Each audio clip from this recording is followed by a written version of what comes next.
Welcome, YouTubers.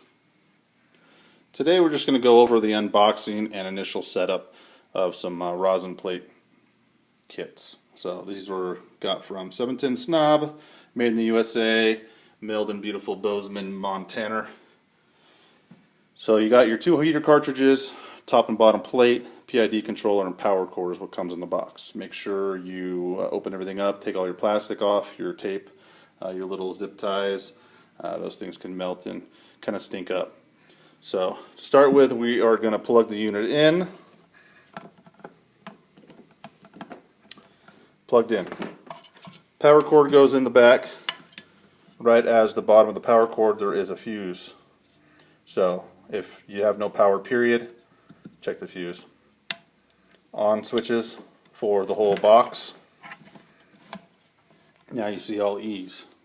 There's nothing for it to read. Therefore, plug these puppies in.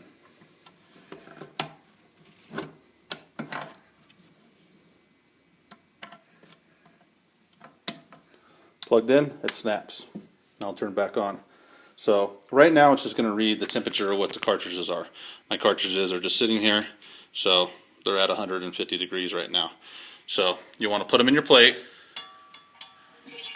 They will fit a little loose because they expand. If you made them tight, I had to beat them in.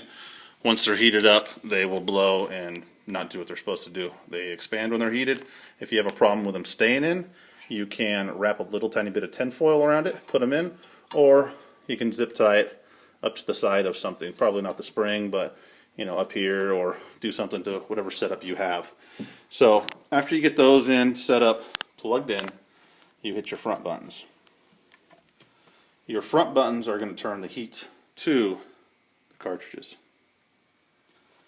From factory, they're set at 200 or 220, depending on what kind of mood I am when I test everything out. It'll get to temperature. It'll jump.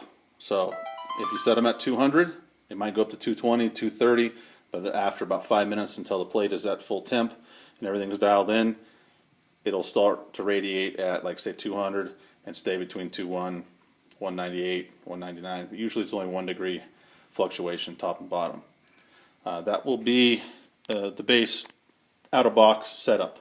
The next video we have will be on calibration, just because of, like, this one is a big giant heat sink, so the temperature reading on this one will be different, just because there's more metal and more meat on there compared to what yours might be. So we will have a video as the calibration of your PID controller to what your plate are reading.